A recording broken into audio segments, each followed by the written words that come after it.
नमस्कार शेतकरी मित्रांनो, मी शेतकरी ह्या यूट्यूब चॅनलमध्ये आपलं मनापासून स्वागत आहे। शेतकरी मित्रांनो, आजच्या या व्हिडिओमध्ये आपण कापूस पिकामध्ये तिसरी फवारणी घेत असताना आपण किती कालावधीमध्ये कापूस पिकामध्ये या फवारणीचे नियोजन करणे गरजेचे आहे, त्यासोबतच फवारणी करते वेळेस आपण कोणकोणत्या औषधांचा वापर करणे आवश्यक आहे, जेणेकरून आपल्या कापूस पिकामध्ये पांढरी माशी, मावा, तुडतुडे आणि रस असणाऱ्या किडीवर 100% त्या ठिकाणी नियंत्रण मिळवता येणार आहे। सोबतच आपल्या कापूस पिकामध्ये जास्तीत जास्त पातीची संख्या वाढण्यासाठी आपण याच्यामध्ये कोणकोणत्या टॉनिकचा वापर करणे गरजेचे आहे, जेणेकरून आपल्या कापूस पिकाचे उत्पादन त्या ठिकाणी वाढू शकणार आहे। शेतकरी मित्रांनो, या माहितीसाठी व्हिडिओ शेवटपर्यंत पहा आणि आपल्या मी शेतकरी यूट्यूब चॅनलला सबस्क्राइब नक्की करा। शेतकरी मित्रांनो, कापूस पिकामध्ये तिसरी फवारणी घेत असताना आपल्याला 55 ते 60 दिवसाच्या दरम्यान घेणे गरजेचे आहे। शेतकरी मित्रांनो, या काळामध्ये आपल्या कापूस पिकामध्ये मोठ्या प्रमाणामध्ये हिरवे तुडतुडे, पांढरी माशी, थ्रिप्स आणि असंख्य रस शोषणाऱ्या किडीवर त्या ठिकाणी आपल्याला नियंत्रण मिळवणे आवश्यक आहे। या किडीचा मोठा प्रादुर्भाव आपल्या कापूस पिकामध्ये दिसून येतो। शेतकरी मित्रांनो, या किडीद्वारे आपल्या कापूस पिकाचा मोठ्या प्रमाणामध्ये रस त्या ठिकाणी शोषला जाऊ शकतो आणि कापूस पिकाचे जर रस त्या ठिकाणी शोषला गेले तर आपले कापूस पीक लालसर पडणे, पिवळे पडणे किंवा कापूस पिकाचे पान हे आकुंचन पावलेले आपल्याला त्या ठिकाणी पाहायला मिळते। शेतकरी मित्रांनो, या किडीचा मोठ्या प्रमाणामध्ये जर प्रादुर्भाव झाला तर आपल्या कापूस पिकाची वाढ त्या ठिकाणी थांबलेली पाहायला मिळते। एकंदरीत आपल्या कापूस पिकाचा विकास त्या ठिकाणी थांबलेला पाहायला मिळत असतो।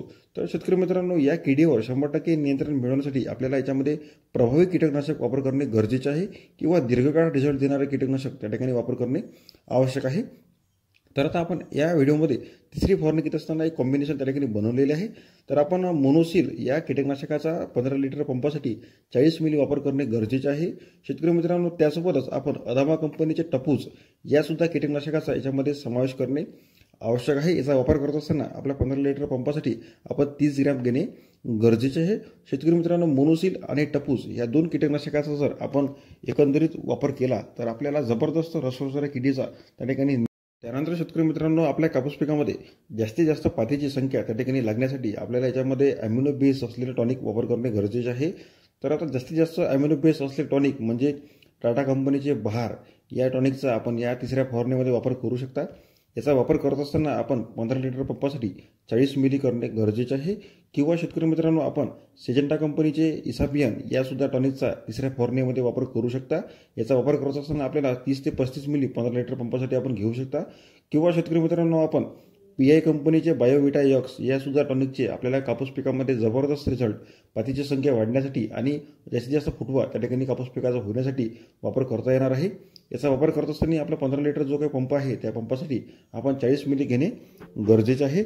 शेतकरी मित्रांनो, या तीनपैकी कोणत्याही एका टॉनिकचा आपण या तिसऱ्या फवारणीमध्ये वापर करणे गरजेचे आहे, जेणेकरून आपल्या कापूस पिकामध्ये जास्तीत आणि फुटवा त्या ठिकाणी होण्यासाठी आपण याचा वापर करणे गरजेचे आहे।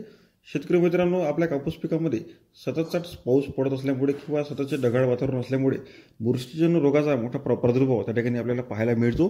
तर आता बुरशीजन्य रोगावर त्या ठिकाणी 100% नियंत्रण मिळवण्यासाठी आपल्याला याच्यामध्ये चांगल्या दर्जाचे बुरशीनाशक वापर करणे त्या ठिकाणी महत्त्वाचे ठरते।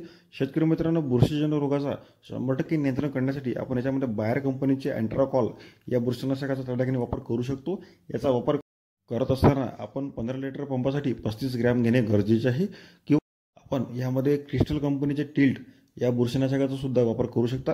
टिल्टचा वापर करत असताना 15 लिटर पंपासाठी आपण 15 मिली घेणे गरजेचे आहे। शेतकरी मित्रांनो, दोनपैकी कोणत्याही एका बुरशीनाशकाचा आपण आपल्या कापूस पिकाच्या तिसऱ्या फवारणीमध्ये वापर करू शकता।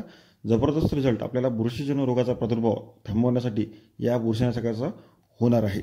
तसेच शेतकरी मित्रांनो, माहिती कशी वाटली नक्की कमेंट करा आणि हा व्हिडिओ जर तुम्हाला आवडला असेल किंवा ही माहिती जर तुम्हाला आवडली असेल तर व्हिडिओला एक लाईक नक्की करा आणि हा व्हिडिओ जास्तीत जास्त कापूस उत्पादक शेतकऱ्यांना शेअर करा, जेणेकरून त्यांनाही या माहितीचा फायदा होणार आहे।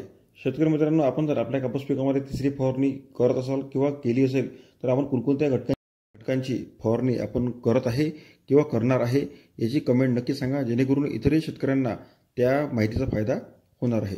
तर शेतकरी मित्रांनो, धन्यवाद।